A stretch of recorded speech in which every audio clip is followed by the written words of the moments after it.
everybody to Through the Veil podcast. Happy to have you all here today. Hey, we're excited about our guest today. We're excited to introduce Rachel to you. Rachel is our lovely producer. She does a lot of hard work behind the scenes. So thank you, Rachel. Big shout out. Thank you. Um, and today she is going to tell us her story. And I think probably a lot of people will find if you have spiritual gifts or intuition of your own that are undeveloped, probably a lot of people will be able to commiserate with certain elements of your story, Rachel, I think. Kind of, empathize a little bit with your journey and where it's taken you up to this point. So, Rachel, would you give us a little background bio of you in just like 30 seconds? Yeah. So I'm Rachel. I am 38. I grew up in Southern California. Camille was actually, we went to the same high school together. She's one of the reasons why I actually still have a testimony. She used to It's a great thing. it is. She used to pick me up every morning for early morning seminary at 5:30 in the morning. And Yeah. she would coax me into her car with like full blast heater because it was always so cold in the morning. And so she would have a full blast. It was like an oven when I get inside, and she'd take me, and she's really a huge influence on my life and my testimony. So we grew up together, and I moved around Southern California, and now I'm in Reno, Nevada. I'm a mom. I have 3 kids, and yeah, living the dream. Living the dream. I think it's super interesting and well worth noting that you were a professional once upon a Mm. time. You were a professional a while ago and you had a very interesting job. What did you do, Rachel? Yeah, I used to work in reality television. So I worked in development. So it was my job to help come up with the shows and meet the people and just, vet things. It was a little bit casting, a little bit creative, a little bit producing. It was a whole bunch of things. It was a lot of fun. And I was also happy to leave. That's awesome. Tell us a little bit about your upbringing. What experiences that you had when you were young through the veil? I know they shaped your life pretty drastically.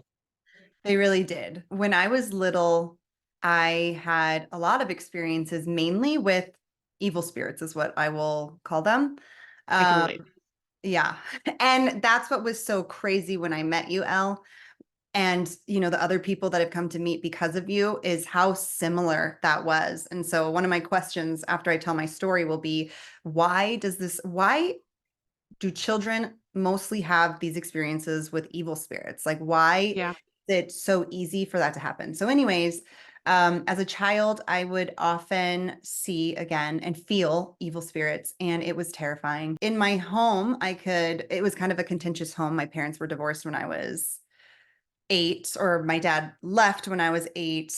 The divorce took 2 years, but either way, there was a lot of arguing in my home, a lot of high emotions, and I could literally feel the presence of when they were there. And I would describe it as this crazy blanket of heaviness. And I would visually actually see what looked like inky clouds seep into the room when they were coming in or when the presence was there. And I wouldn't experience them only at home. I would sometimes experience them at friends' house.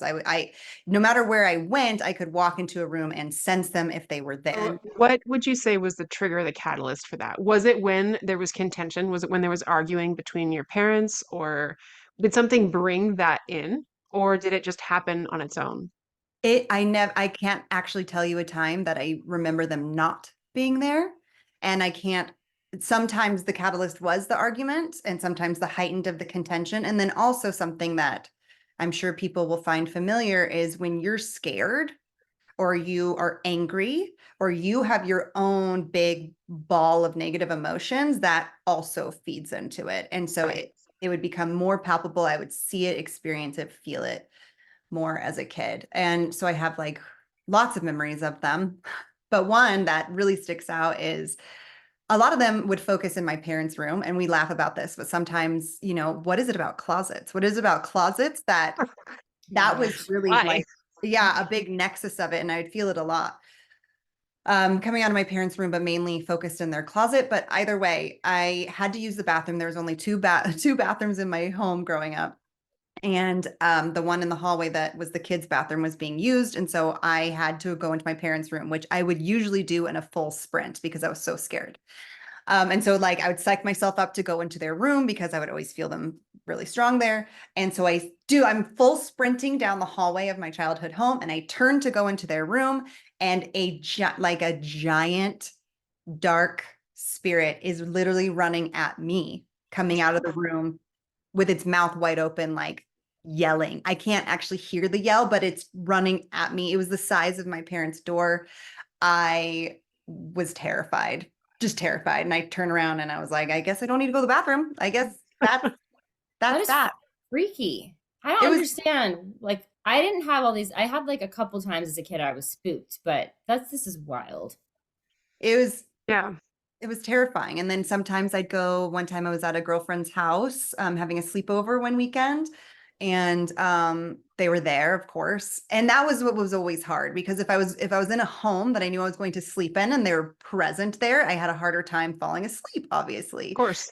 So I'm struggling with sleep in this one particular home. She had two twin beds in her room. And at one point I was looking around the room and they were lining the outside of my bed and her bed. And this is the Yeah. thing with evil spirits, at least from my experience, is that I would, there's no other better term, is like shapeshift. Whatever terrifies you is kind of the form of what they come. So they Right. were about just a little bit taller than the bed and all circled Just the around. little eyes. Yes, just like little How heads horrifying. popping up. And I was terrified. So two questions that I have for you.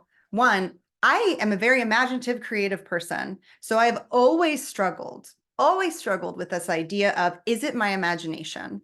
And also, again, why kids? Like, why children? I've had experiences now as a mom where I'll know something's in my kid's room. I'll sense it. I'll be able to feel it when I walk in, and my husband and I will go and we'll pray, of course, and cast it out if needs be.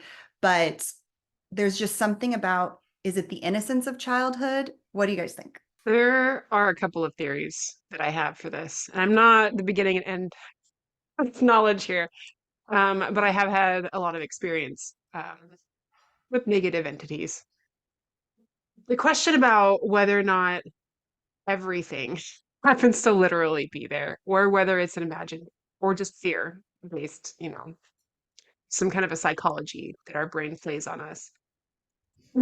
I think it's hard to say. And it's hard to say in the moment as a child because everything as a child seems so real.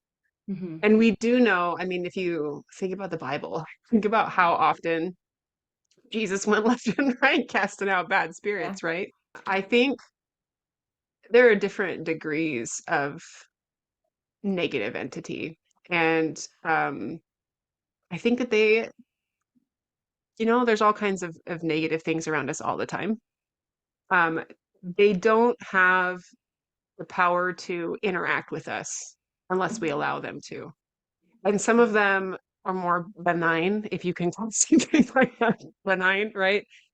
And their point is to tempt you or to put fear into you or something, but that doesn't necessarily mean that they're going to harm you.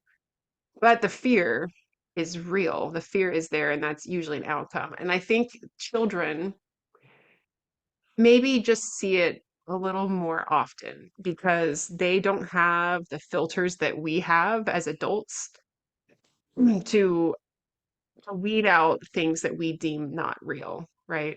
We use that maturity in our mind to conform to social norms and to perceive normalcy within our culture. Some cultures have a huge like understanding or belief in bad spirits. Our mainstream modern culture, our enlightened scientific culture, not so much, Yeah. right? It's all in our heads. Is it always in your head? I don't think it always is. Is it always literally there? I don't know that it always is either. But whether or not it is there, it's still terrifying. Yeah. Um, I think particularly with bad spirits, children are because they maybe it is the innocence, that lack of, social conformity that they have, but also kids, I think, are just more sensitive because of that lack of social conformity. When they see something, they believe it. When they feel something, they lean into it.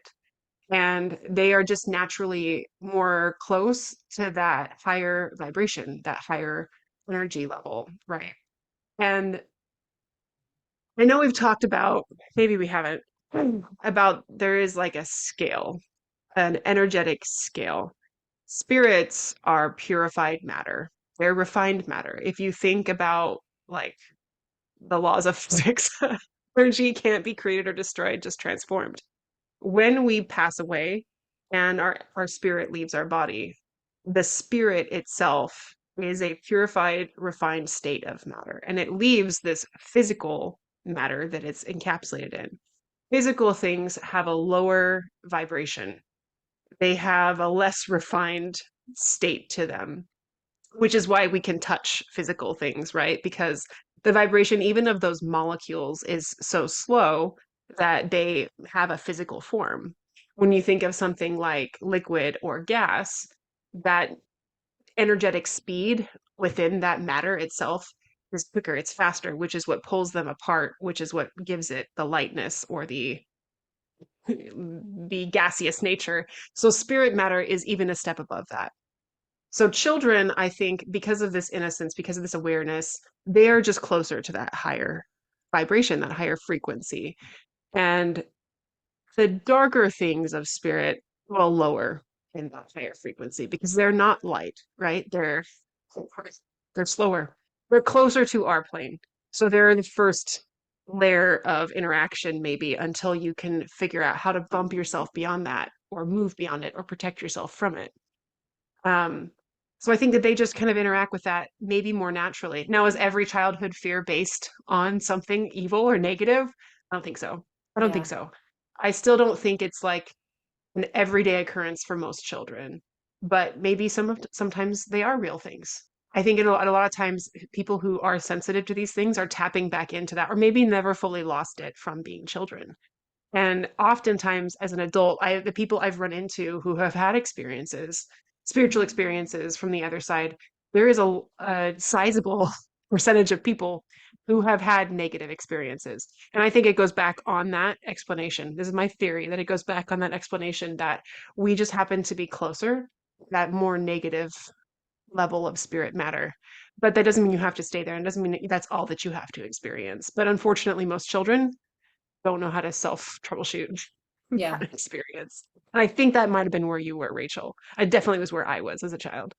Right. And I feel like there's, like you mentioned before, there's certain cultures where spirits are normal, and that's not our culture here in the Right. States. Like, it's not our culture that you experience any kind of spirits. But I grew up in a home where that was normalized for me. And so I think a lot of kids maybe may have these experiences and then stop having them because someone tells them ghosts aren't real, spirits aren't real, that stuff, like it's all in your head type of thing. And then you logic yourself out of it, like that maturity you're talking about, that lens that kind of the world and growing up gives you. For good and for bad. Yeah. And so that's not to say all my experiences were negative too as a child. I did have some really positive experiences, which I feel are more in the realm of what you guys feel and experience as spirit communicators. But when I was a child, I was a seeker, I still am. I'm a questioner. I ask lots of questions. And one of my like foundational experiences happened as a child that I mean, it set the tone for the rest of my entire life. And in terms of my spirituality, my testimony, my faith in God, my relationship to God. And it was, for some reason, as a little girl, I was completely obsessed with the concept of eternity and what happens after death. Like, surprise, like if I'm having these experiences with ghosts, good or bad, I really wanted to know what the heck is after this. I needed to know. So I would ask everybody. And I remember one night going to my dad, who was a pretty strong member growing up as a kid. And I don't have a ton of interactions with him. As a child, he worked a lot, but I have this memory where he's sitting on the couch, he's under a light, he has the scriptures spread open across his lap. And I go up to him and I said, Dad, when we die, where do we go? And then he just looked up from his scriptures and said, you should pray about that. And I was like, okay. So, Wise counsel. yes, literally the best advice he's ever given me. And how old were you? I was I probably around 7. I could have been 6, I could have been 7, it could have been 8. I really don't know. It's a lot of emotional maturity to be wondering about those kinds of Yeah. deep soul searching questions Look as at a you. 6-year-old. I was a weird kid, okay? I'm a weird kid too. Like I I said, I'm can a I can seeker. feel that. I'm a questioner. So that night I go to bed, I say my prayer, and I ask God, when we die, do I return to you? Where am I going? What is this? And so I went to bed, and then I woke up in the middle of the night. I had to go pee. And the bathroom seems to be a through line for all my stories. Anyway, so I go to the bathroom, and on my way back, I'm walking into my room, and I literally feel a hand touch me on the back of my head. And I instantly knew it was my grandma. My grandma, she died when I was 2. So I really didn't know her very well, but she comes into play a lot in my life as you hear this, as we get into more stories. But I always have felt a connection to her. My mom always told me we had a strong connection, even though we had just those 2 years together. And I just instantly knew it was her. And I was terrified, of course. And I did not have the gumption to turn around and look behind me. So I literally ran into my bed and pulled the covers over my head and just sat there in a ball, like shaking, trembling with fear. I was so scared. And again, I did not have the courage to look and see if I could see her. I just knew she was there. I slept on this really squeaky trundle bed. And so while I'm in a ball, I'm not moving. And I legitimately feel and hear the end of my bed depress and the squeak of the trundle bed go. And I instantly knew it was my grandpa. And so now I have 2 spirits in my room. My grandpa died 8 days before my grandma. So, and so again, I was 2. I didn't know them very well, but I knew they were there. And I, again, was not going to look. So I eventually somehow fell back asleep, and I had a dream. And in my dream, you guys have seen, for people who are members of our church, you know that picture where it's like the concourse of angels in the clouds and they're all blowing their trumpets and then Christ is in the middle Yeah. and it's Yeah, the cloud. second Kevin picture. Hmm. Yes, it's one of my favorites because I was literally in it. In this dream, I have in one hand, I'm holding my grandma's hand, and my other hand, I'm holding my grandpa's, and they're literally walking me down that aisle of angels. And then I approach these 2 chairs. One was high, a little bit higher than the other one, and it's God and it's Jesus right there in front of me. And my grandma and grandpa let go of my hands, and I just stood there. And God, my heavenly Father, told me, when you die, you return to me. I didn't ask the question. He just knew and he just answered it. And I said, thank you. Good to be polite in front of deity. And I didn't know what else to do. So I turned around and walked back down the walkway. And you ever seen the Never Ending Story, that waterfall that they jump into to get back to the other side? I jumped into that and woke up in my bed. And then I had the courage to take my covers off and I ran into my parents' room. And of course, they're in a dead sleep. And I'm like, Mom, Dad, I I just had a had this dream. experience. And my mom's like, oh, that's great. That's great, honey. That's great. And I went back to bed. But it was an incredibly powerful experience. And it was only like maybe a year or so ago. I try to get my kids to memorize some important scriptures. And there's one, blessed are the pure in heart, for they shall see the face of God. And I was reading that to them and it stuck out to me. And the Spirit confirmed to me that that's what happened for me. Wow. Yeah. I love it when you read scripture like that and it just like hits you in the heart. And it's like they say that you can find answer in scripture. And when it happens, you're like, wow. I didn't know. Again, as a seeker, as a questioner, multiple times in my life, because it happened when I was so young, I've been like, was that real? Did that Right. story really happen? It was a dream, but it started in my room physically with the touch of my grandma. But I have never ever been able to discount it. And no matter how old I get, no matter how many people smarter than me, more scientific than me, that I meet, it's just one of those things that are completely undeniable. And it reminds me of, Joseph Smith, where he's like, I didn't ask for this. And I have my own issues with Joseph Smith, but that is one thing that I completely relate to him on. Right. And that the whole theory or the whole phrase that like I knew it and I couldn't deny that I knew it. And I feel Yeah. like that's a miracle. That's a miracle. That's how miracles function. You were given by the grace of God this experience that was foundational for you. Because in the purity and the innocence of your childhood, you had a real question on your heart.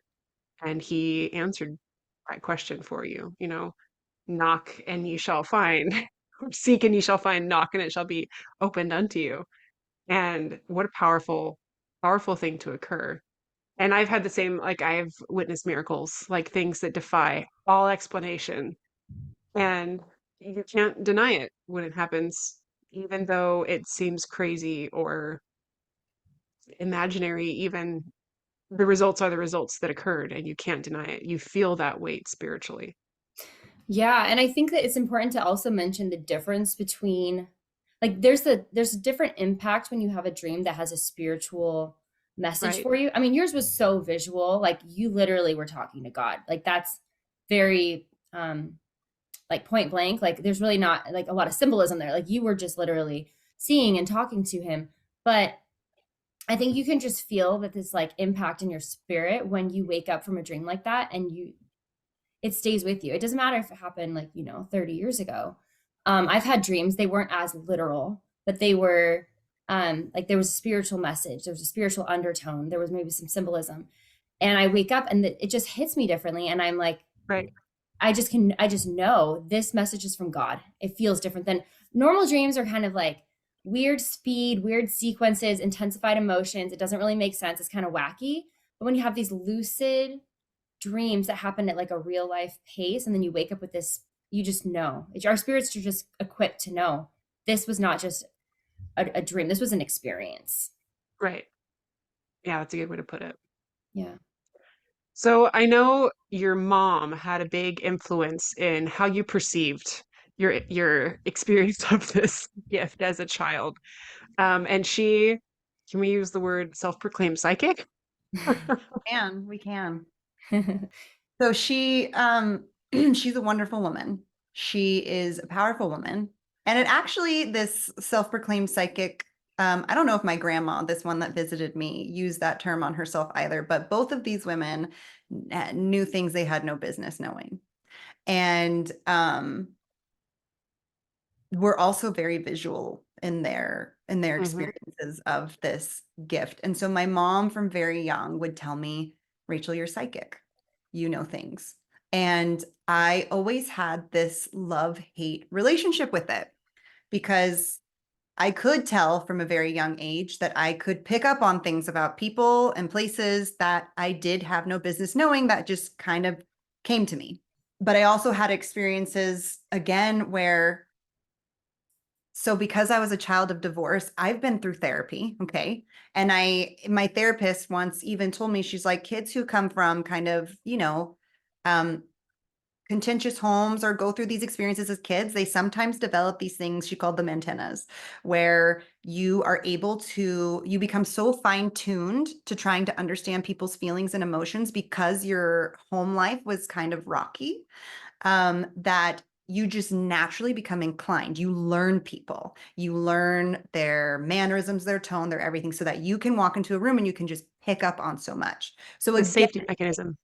yes, it's a protection. Mm. So there's the skeptic in me where it's like, do I know things because I know them? Or do I know things just because I pay attention? I think Well, that's a really good question. Go ahead, yeah, Camille. let's back up for a second. So you were saying your mom and grandma knew things that they had no business knowing. Like, give me an example. Because what does that mean? Like, a lot of people hear the word psychic and they think, oh, they tell the future. Like, what is that? So what does that mean? Right. My mom, she's the type where she sees a pregnant lady, she's like, oh, that's a boy. This spirit is like this. I feel like, I can feel the baby spirit. It's like that, kind of things where it's, for my mom, almost it sometimes felt like a party trick. type of deal where she could just like pull things out of a hat. But for instance, a story from that she told me once when a lot of things, of course, when you're a teenager and you're making choices you shouldn't make. My mom was out at a party somewhere. She didn't tell my grandma where she was. She didn't tell her who she was with or what she was doing. And my grandma literally showed up at the house and picked her up and was like, "You're coming home with me." And my mom was like, "How did you know?" And my grandma just knew. She could see the house. She could tell where my mom was and drove to her. Whoa. That's But like your mom did find the my same thing like for find my you. friends, but she like had it in her head. You know what I mean? And my mom has Turn done the right same thing for here. me. Exactly. She was find my friends for your children, which makes perfect sense. Back in the Yeah. 70s or whatever. That's so Yeah, funny. I'd be a teenager. I'd be out with my boyfriend and my mom, like right at the brink of bad choices, would be like, bring. It's Rachel, a really useful skill. what are you doing? What do you mean? What am I doing? Why are you on the phone with me right now? And she'd be like, "I think it's time for you to come home." And I'd be like, "You're right." Oh my gosh. And she did that with aplomb. This woman knew she knew without, and she just knew. And she would have me practice. Okay. She would have me practice this gift where we had a really close, tight relationship where I could tell her anything. My mom was the cool mom. She was the one that when kids were making dumb choices, you'd call her to be your DD, like Mhm. she's the one where all of I'm the baby of four. My siblings would call her. Mind you, you'd get in trouble later, but in the moment she was the cool mom who would show up and be like, "Everything's fine, I'll get you home safe." Only Always to the next consequences, day though. have that turned on you. Um, as a mother should. But she often wanted me to practice and she would actually call it tapping in. And she would be like, "Tap into that person. What are they feeling? What are they doing? Um, where are they? What is it?" And I would do that. And I always felt strange. I always felt strange about it because again, am I making this up? And a lot of times she'd say, "Tap into this person." Like, okay, so for instance, she started dating her drum teacher after the divorce. She really liked this guy, really, really liked him. And so she would want to know, did he feel the same way about her? What was he doing? Who was he with? That type of thing. And so Normal she, questions. Normal normal, questions. totally normal. And so we'd be driving and she'd be like, "What is he doing?" And then I would literally just, a vision would pop into my head where I would see him. I could feel what he was feeling. I would just have this glimpse. And I would tell it to her and she would be satisfied. And she would do the same thing to me, where if I was, if I had a crush on a boy at school and I'd be like, "Mom, what does he think of me? What is this?" And she would do the same thing. She would tap into him. She would come back with information and be like, "I think this is what's going on." And those instances, at least on my end, were never wrong, the things that she would tell me. But again, I have no proof. Mhm. Okay. No proof that anything that I'm feeling, experiencing, seeing is real.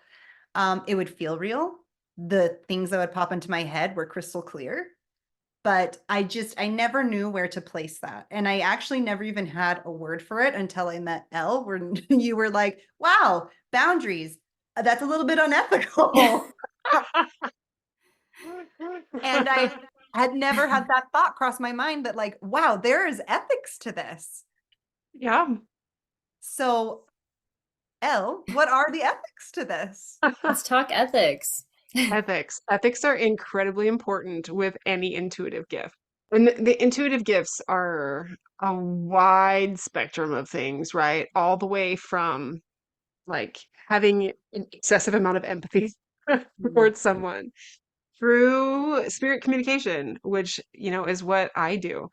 There's a lot that's encompassed in that. But anytime that you can get information from someone or for someone that isn't necessarily being asked for or offered up by choice, that crosses an ethical line, right? You wouldn't want somebody reaching into your energy field and pulling out something that, is meant or yours that you would be uncomfortable sharing, right? It's really important. It's really important to remember that the reality of these gifts is for benefiting other people, not yourself. It's for service, it's for giving, it's for building, it's for edifying. It's not for you. It's not a party trick. Yeah. But sometimes it is really amazing. Um, and remembering that they're special, even sometimes sacred, I think really can put into perspective the appropriate and inappropriate use of these things. Invading someone's agency or someone's personal space is, of course, unethical. You wouldn't want someone reading your diary, and you wouldn't want someone invading your life, your mindscape, right? If it was not, if permission wasn't given. And so there is a line that can be crossed, and right is right and wrong is wrong. And so being aware of that line and respecting people, because all of us are people, all of us have agency, all of us have a life, all of us deserve respect. And keeping that boundary clear is a really important thing to keep in mind. Something that I've learned from reading. So after my son passed, I started reading lots of near-death experience books, like dozens of accounts.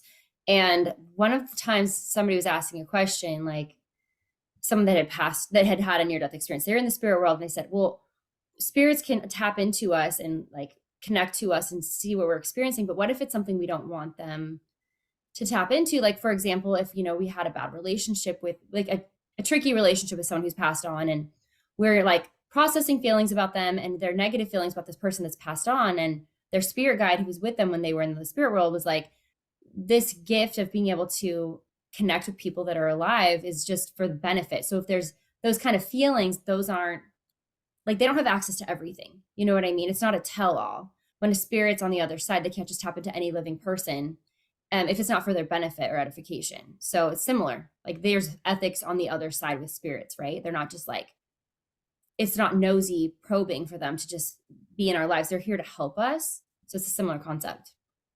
That Right. raises a good question for me that I've always wondered, and I've always asked people this question. So let me ask you guys this question.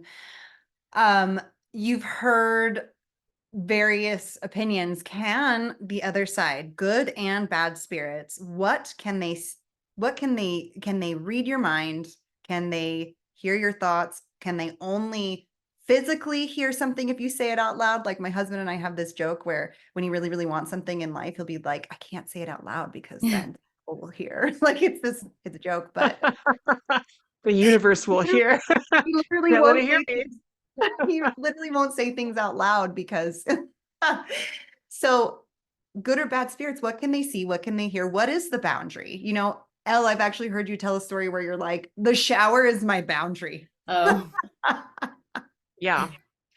I in our first like real episode when I told my story, I talked about a girl that I knew in a ward in El Paso, in our congregation in El Paso, who had this gift and told me about it, and it was quite a formative experience for me. But some of the stories that she shared with me, like, gave me anxiety.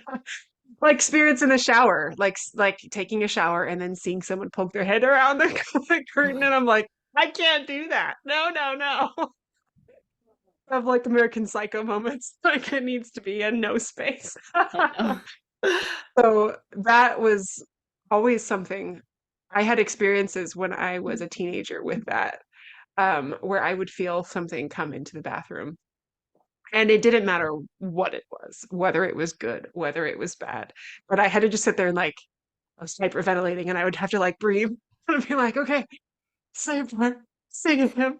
Actually, funnily enough, what I would recite to myself was the Young Woman's theme.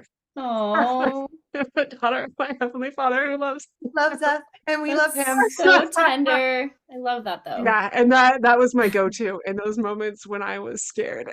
And it worked. It would calm me down. But I put up a hard line with that. Like, it's my nope space. That's my space. And now, in fact, that space is a time. It's always the shower. Your bathroom was like your spirit moment. Bathroom is my spirit moment, but it's in the shower. And it's like always my communication with God, with my Heavenly Father happens is when I'm in the bathroom in the shower. That's my quiet me time where we can just like relate to one another I try not to think about it being in like my most natural state. But yeah, I'm actually looking up a quote right now that I want to go find, but I'll throw it to you, Camille. So, like you guys when you were younger, experiences with bad spirits, I felt really sensitive. I didn't see things like you guys did. I'm not seeing like black inky, you know, but I sensed it. And I always felt that they did, we've talked about this before, that they would prey on fear. So the more fearful I was, and they could see it on my face, you know, you can tell when somebody's afraid, especially when there's somebody like me and they wear their emotions on their face really like blatantly, like can't hide it. So I always felt that I was more protected, obviously, when I would pray, but when I would feel calmer and more in control. And they could read that from my face, you know? Um, I felt like I wasn't giving them any ammo if I was calm and I was praying. I don't really, sometimes I've had experiences though where there is a zero indication that I'm having a tough time on my face. And I feel the adversary poking into my thoughts. Like I think something and then they have like a counter thought towards that. I don't know, but I do feel that when you have a certain like connection to the spirit, it blocks. Like it's a protection. I think that there's extra level of protection with the temple garment, you know. I think that we have protections in place to help us because the adversary is very influential and does have a lot of power. Obviously, the power of God trumps that. But I think that we can protect ourselves by having a certain level of communing with the spirit, inviting it into our lives, keeping our spiritual like frequency higher. So I think that when I was a kid and I wasn't really doing those practices to keep my spirit, like myself really close to the Holy Ghost, the spirit, I was more vulnerable because I wasn't consistent with making sure I had the spirit with me. So I think in addition to that, I mean, we are told like, you know, let virtue garnish our thoughts unceasingly.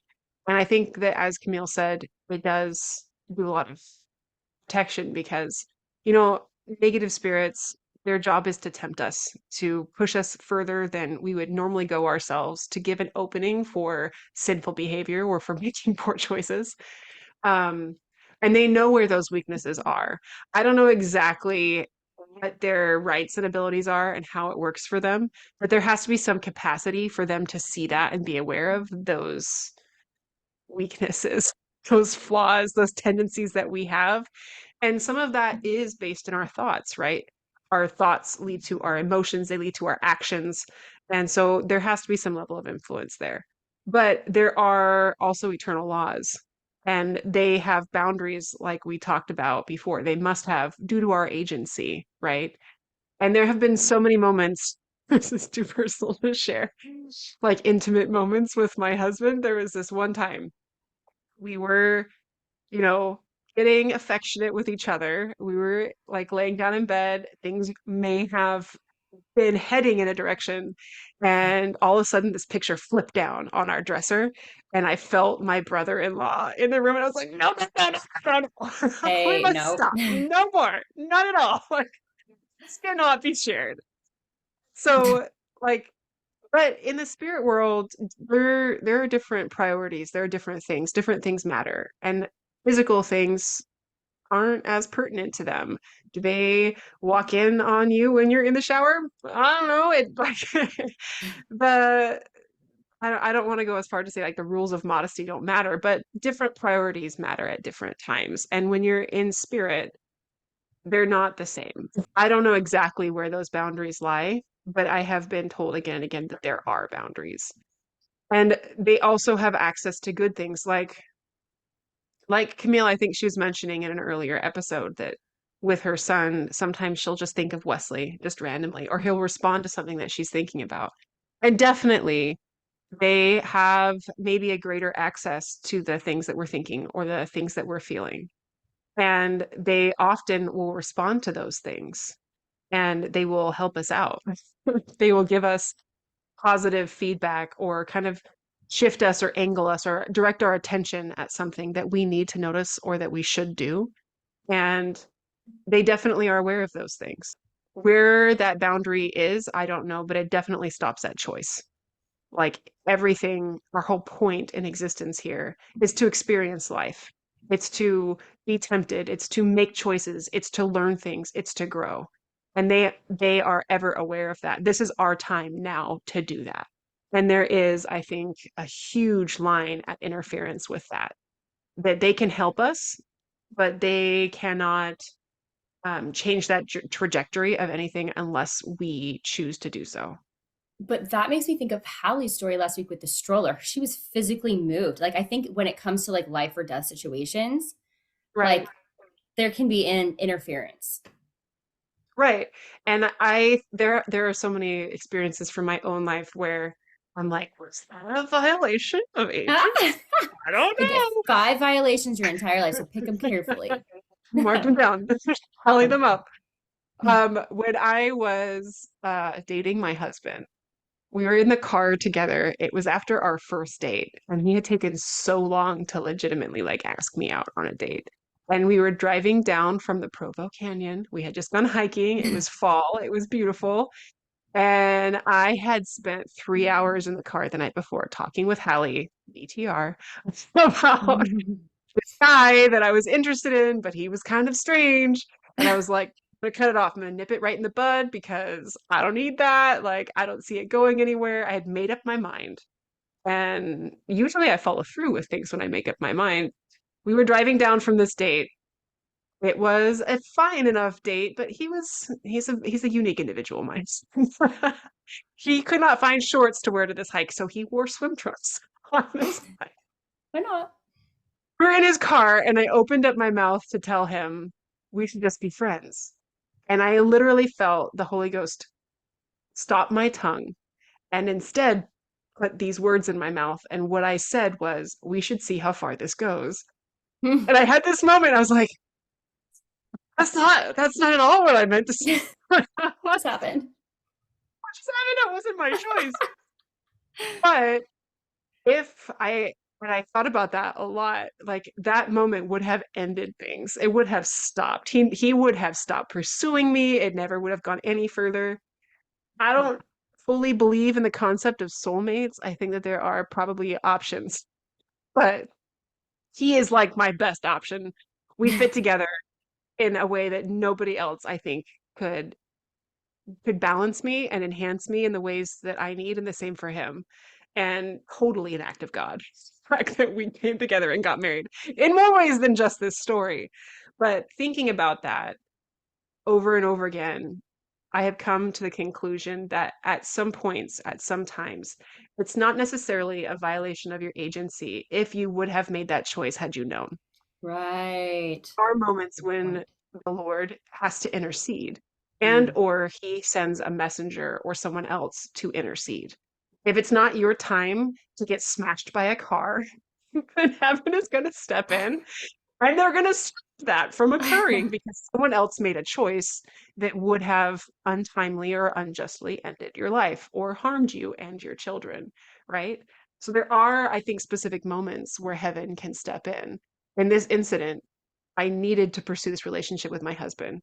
Had I known that all of these things, these positive, life altering things would occur when I marry him, when we have children, the trajectory of my life and how it is best meant to go, I would have not said that. So, and God knows that. And so I don't think it's really a violation of agency that he said that. So there are definitely instances. That's just what I've come to rationalize with. When I was dating my husband, I don't think we were even engaged yet. We were sitting at like this bench eating lunch outside of this cafe, overlooking the beach. It was really pretty. And he left for to do something for a second. I was by myself.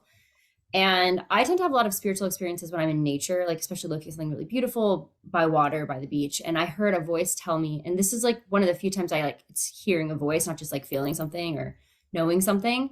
And it was like he said, good care of my boy." And I was like, that was somebody talking to me about Jeff, who would be that person. It would have to be his grandpa. Um, and so I was like, he's inferring that we're going to be together. Not like I didn't want to be with Jeff and I didn't think we would be, but it was really like, it was kind of like he was jumping the gun. Like, well, since you're going to be in the picture, take care of my boy. And I'm like, how do you know? Maybe he knew that Jeff was serious and then he was I thinking mean, of it was just, proposing to you. yeah. But I mean, it wasn't just like, take care of my boy, like have fun while you guys are friends. It was like, I'm counting on you. You're going to take care of him. And I was like, wow, that's a lot to like entrust somebody with when you're not engaged. Although I kind of figured we both wanted to get married at that point. It was just, Yeah. it was interesting.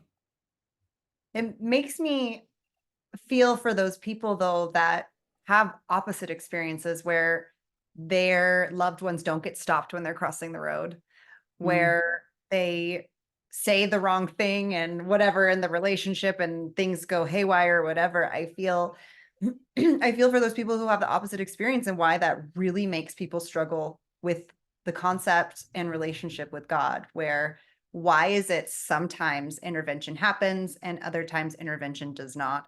So our conversation has been great so far, and we have so much more to discuss. We have a whole wealth of things. So we're gonna make this into a two-part episode.